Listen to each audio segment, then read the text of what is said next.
We've been talking a lot on the show about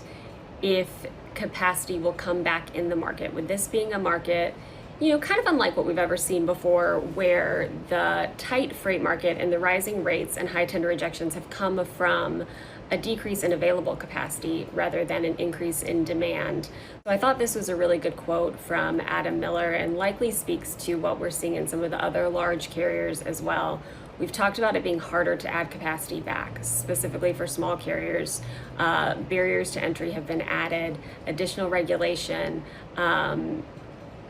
before being able to get a CDL or a DOT number or an MC number. But here's the quote that I read in the FreightWaves article summarizing the earnings report. Before adding any new tractors, management noted that there is significant opportunity to enhance utilization, particularly since some trucks remain unseated. So just as we've been talking about, not only are we seeing large fleets sort of wait to add trucks to take advantage of this market, we're seeing it harder for new entrants to come into the market, but then that driver recruiting and retaining is continuing to be incredibly hard, which leaves some trucks continuing to be unseated at those large carriers. So I really believe that this is just another example of why this cycle is likely going to last